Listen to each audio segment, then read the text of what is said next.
Hello and hi everyone, स्वागत है फिर से मेरे चैनल में। और आज हम पार्ट 2 वीडियो में देखेंगे remaining MCQs of Indian national movement.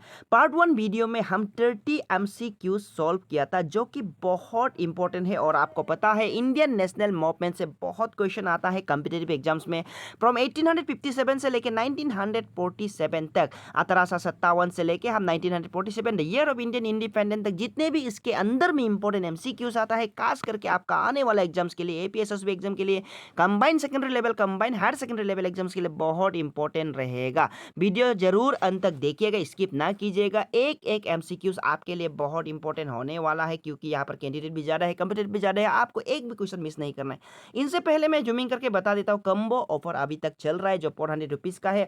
यहाँ पर हमने बुक्स प्रिंट नहीं किया है। बहुत लोग बुक्स डिमांड कर रहा था इसका बुक्स, लेकिन यहाँ पर मैं बता दूं ये बुक्स में प्रिंट नहीं किया है, आपको सिर्फ पीडीएफ फाइल में ही मिलेगा। ऑलराइट, अगर बुक्स में प्रिंट करेगा तो इसका कॉस्ट ऑटोमेटिकली हाई होगा, इसलिए जो 400 रुपीज है आपको एलिमेंट्री मैथ्स और जनरल इंग्लिश का क्वेश्चंस बैंक मिलेगा। यहाँ पर बहुत सारा क्वेश्चन है, साथ ही साथ इनका सोल्यूशन भी। अगर आपको इंटरेस्ट है तो आप ये दिए गए नंबर पे या स्कैन करके आप भी ले सकते हैं। नाउ इनसे पहले मैं बता दूं, अगर मुझे आप टेलीग्राम चैनल में जुड़ना चाहता है तो यहाँ पर दिया गया है ओइन मोडी ऑफिशियल। अगर फेसबुक में फॉलो करना चाहता है तो यहाँ पर ओइन मोडी टाइप करके फॉलो कर सकते हैं। और आज का वीडियो जल्दी से हम शुरू कर लेते हैं। मैं हूँ आपका अपना local teacher Modi sir. Now let's begin. दोस्तों, अब तक हमने 30 क्वेश्चन सॉल्व किया है और आज हम रिमेनिंग 20 क्वेश्चन सॉल्व करेंगे।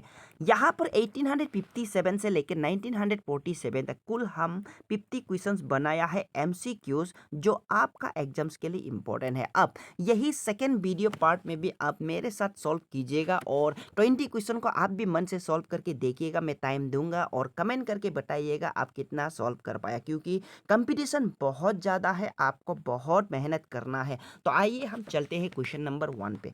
यहाँ पर क्वेश्चन नंबर 1 में दिया गया है, first round table conference where held in the year.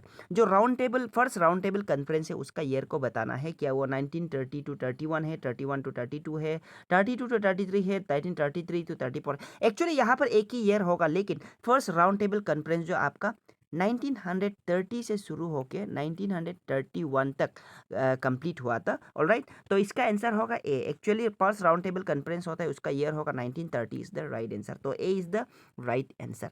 और सेकंड क्वेश्चन में देखिएगा, the INC leader who represent the second round table conference was. जो सेकंड राउंड टेबल कॉन्फ्रेंस में 1931, ठीक है, सेकंड राउंड टेबल कॉन्फ्रेंस होता है आपका 1931, इनमें जो रिप्रेजेंट किया था आईएनसी लीडर। और फर्स्ट जो राउंड टेबल कॉन्फ्रेंस है, इनमें कोई भी आईएनसी लीडर रिप्रेजेंट नहीं किया था, तो सेकंड में रिप्रेजेंट किया था। और उनमें रिप्रेजेंट करने वाला कौन था आपको ये बताना है। आई होप आपका मन में आंसर बना लिया होगा। इसका आंसर है Mahatma Gandhi is the right answer. Third number question में देखिएगा, 8 अगस्त 1940 इज नॉन एज। जो 8 अगस्त 1940 है उसको एक नाम से जाना जाता है, अगस्त डिक्लेरेशन, अगस्त ओपर, अगस्त एग, या नॉन ऑफ दिस। उसका आंसर होगा, सही आंसर होगा, ये होगा आपका अगस्त ओपर। ऑलराइट, लेकिन ये अगस्त ओपर को रिजेक्ट कर दिया था आईएनसी लीडर ने। जितने भी आईएनसी थे उन्होंने रिजेक्ट किया था, लेकिन मुस्लिम लोग इसे एक्सेप्ट किया था। इनका बारे में अगर जानना चाहता है तो आप पढ़ सकते हैं, इसका डेप स्टडी कर सकता है। ऑलराइट, तो यहाँ पर quit India movement in the year ये बताना है। आई होप ये क्विट इंडिया मूवमेंट सब जानता होगा, तो इसका ईयर होगा 1942 इज द राइट आंसर। आप कितना यहाँ पर क्वेश्चन कर पाया मुझे कमेंट सेक्शन में बताना। और यहाँ पर क्वेश्चन नंबर 5 में देखिएगा, who gave the slogan do or दाई। जो डू और दाई का स्लोगन है ना, ये स्लोगन को कौन दिया था वो आपको बताना है। और डू और दाई को स्लोगन देने वाला था आपका, यहाँ पर ऑप्शन दिया है, सुभाष चंद्र बोस, लाला लाजपत राय, तिलक, या गांधी जी। तो इसका आंसर होगा 5 का, वो होगा Mahatma Gandhi is the right answer, do or die. The headquarter of INA was, Indian National Army का जो हेडक्वार्टर है वो कहाँ पर था, लाहौर, दिल्ली, लंदन, सिंगापुर। और इसका सही आंसर होगा क्वेश्चन नंबर 6 का, वो होगा आपका Singapore is the right answer. Question number 7 में देखिएगा, who is popularly known as the nightingale of India. जो इंडिया का नाइटिंगेल का नाम से जाना जाता है, क्या वो अन्नी बेसेंट, इंदिरा गांधी है, सरोजिनी नायडू है, या मदर टेरेसा है। तो उनका सही आंसर होगा Sarojini Naidu is the right answer, C is the right answer. Question number 8 में देखिएगा, who is popularly known as lion of Punjab. बहुत क्वेश्चन आते हैं ऐसा जो निकनेम आपको याद रखना है, हर टाइप का निकनेम को, जो लायन ऑफ पंजाब का नाम से हम जाना जाता है एक ये को, तो उनका नाम क्या है? बाल गंगाधर तिलक, लाला लाजपत राय, मोरारजी देसाई और आपका वल्लभ भाई पटेल। उसका सही आंसर होगा 8 का, वो होगा आपका लाला लाजपत राय को हम लायन ऑफ पंजाब का नाम से जाना जाता है। दोस्तों आप भी मेरे साथ सॉल्व कीजिएगा, उसके बाद कमेंट सेक्शन में बताइएगा आप 20 क्वेश्चंस में से कितना सॉल्व कर पाएगा। ऑलराइट, यहाँ पर क्वेश्चन नंबर 9 में देखिएगा, ग्रैंड ऑलमेंट, जो हम ग्रैंड ऑलमेंट का नाम से जाना जाता है, तो आप बताना है क्या है वो? दादा भाई नौरोजी, मोरारजी देसाई, बाल गंगाधर तिलक या MS गबलकर। ऑलराइट, तो इसका आंसर होगा 9 का, शायद आप आंसर मन में बना लिया होगा, इसका आंसर होगा दादा भाई नौरोजी को हम ग्रैंड ओल्ड मैन कहा जाता है। क्वेश्चन नंबर 10 में देखिएगा, which of the following was revolutionary who letter turn into A Yogi and philosopher. बहुत इंपॉर्टेंट है, ये क्वेश्चन आने का चांस है हमको लगता है। दिस क्वेश्चन इज BIMP आप लिख सकते हैं, मतलब क्या है? वेरी इंपॉर्टेंट आपका आने वाला एग्जाम के लिए। जो एक रिवोल्यूशनरी है जो लास्ट में योगी बना और आपका फिलोसोफर भी बन गया, तो इसका आंसर कौन होगा? क्या वो लाला लाजपत है, बाल गंगाधर तिलक है, आगरकर है या अरबिंदो घोष है? तो इनका जो राइट आंसर होगा वो होगा आपका Aurobindo Ghosh. Alright, Aurobindo Ghosh is the right answer. और क्वेश्चन नंबर 11 में देखिएगा, यहाँ पर नेक्स्ट क्वेश्चन में, Delhi became the capital in, आपका ईयर बताना है, कौन सा ईयर में दिल्ली कैपिटल बना है, ये भी एक इंपॉर्टेंट क्वेश्चन है, और ये बना है आपका 1911 में।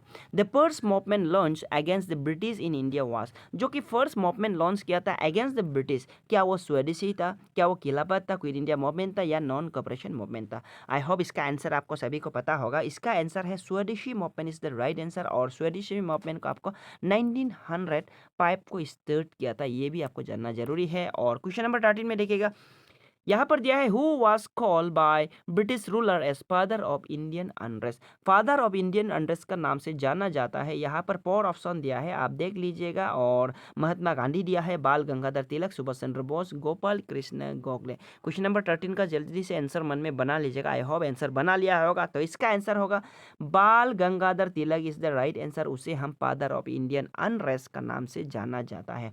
क्वेश्चन नंबर 14 में देखिएगा, who amongst the following was involve in Alipur bomb case. बहुत इंपॉर्टेंट है ये भी क्वेश्चन आपका BBIMP होगा, मतलब क्या है आपका? वेरी वेरी इंपॉर्टेंट है आपका आने वाला एग्जाम के लिए। तो उसका आंसर होगा जो अलीपुर बॉम्ब केस में जो रिलेटेड है, ठीक है, तो उसका आंसर है 14 का, वो होगा Aurobindo Ghosh is the right answer. Question number 15 में देखिएगा, Mahatma Gandhi gave the do or die during the, हाँ आपको ये बताना है, पहले भी ये क्वेश्चन आ चुका है, महात्मा गांधी ने डू और डाई स्लोगन को दिया है, लेकिन कौन सा मूवमेंट में ये डू और डाई को दिया था? क्वेश्चन नंबर 15 में देखिएगा, शायद वो आप आंसर बना लिया होगा, इसका आंसर होगा quit India movement is the right answer. आपका 8 अगस्त आपको मालूम होगा, 8 अगस्त 1942। Alright, 8 August 1942 is the right answer. इसमें दिया था do or die slogan. Who founded the Hindu Banaras university, इसका आंसर होगा हिंदू बनारस यूनिवर्सिटी को फाउंडेड करने वाला ये था आपका Madan Mohan Malviya is the right answer. और क्वेश्चन नंबर 17 में देखिएगा, who was the first president of Lahore session. Lahore session में INC का जो प्रेसिडेंट है जो कंप्लीट इंडिपेंडेंस को पास किया था, उसका आंसर बताना है, और उसका आंसर है Pandit Jawaharlal Nehru is the right answer. और क्वेश्चन नंबर 18 में, General Michael O'Dwyer who was responsible for Jallianwala Bagh massacre was so dead by. जो जलियनवाला बाग मैसेकर 1919 में हुआ था और उनका रेस्पॉन्सिबल माना जाता है ओ डायर को, और उन्हें शूट डेड किया था, उसका आंसर बताना है। उसका आंसर है Udham Singh is the right answer. और यहाँ पर क्वेश्चन नंबर 19 में देखिएगा, who was known as the political guru of India. Mahatma Gandhi, Mahatma Gandhi का पॉलिटिकल गुरु कौन है आपको बताना है। आई होप ये सभी जानता होगा, तो इसका आंसर होगा दादा भाई नौरोजी भी गलत होगा, बाल गंगाधर तिलक भी गलत होगा, और लाला लाजपत राय भी गलत होगा। इसका सही आंसर होगा Gopal Krishna Gokhale is the right answer. And who raise the slogan इन क्लब जिंदाबाद। एक्चुअली ये हु गेव द स्लोगन होगा, यहाँ पर छोटा सा टाइपिंग मिस्टेक है। हु गेव द स्लोगन इनकलाब जिंदाबाद। इनकलाब जिंदाबाद को जो स्लोगन को दिया था, फर्स्ट कोइन किया था, वो तो आपका मौलाना हसरत मोहनी, जो एक उर्दू पोएट है। ये इज द राइट आंसर। लेकिन जो इसे फेमस बनाया था वो तो आपका भगत सिंह ने फर्स्ट उसे रेस किया था। तो यहाँ पर कोई टाइपिंग मिस्टेक है, हु गेव द स्लोगन होगा, यहाँ पर इसका आंसर होगा मौलाना हसरत। लेकिन जो फर्स्ट टाइम इसे स्लोगन को रेज करके फेमस किया था वो था आपका भगत सिंह, ये भी आपको जानना जरूरी है। मौलाना हसरत Mohan is the right answer है। तो यहाँ पर हम क्या है 20 क्वेश्चन को सॉल्व किया है पार्ट 2 वीडियो में भी, और आई होप यहाँ पर 1857 से लेकर 1947 तक जितना भी एमसीक्यूज बनाया है आपको इसको अच्छा से पढ़ लेना है। और यही एमसीक्यूज वीडियो पार्ट 1 का और पार्ट 2 का सॉल्यूशन का साथ में मैं आपको पीडीएफ फाइल में अपना टेलीग्राम चैनल में अपलोड करूंगा। कल तक आप वेट कीजिएगा, और आई होप आप नए हैं तो सब्सक्राइब कर सकते हैं और बेल आइकन कभी दबा सकते हैं। मेरे वीडियो को आप सब्सक्राइब कर देना, लाइक कर देना, और आपने वह शेयर भी कर सकते हैं। Thank you, thanks for watching, bye bye, take care and study well.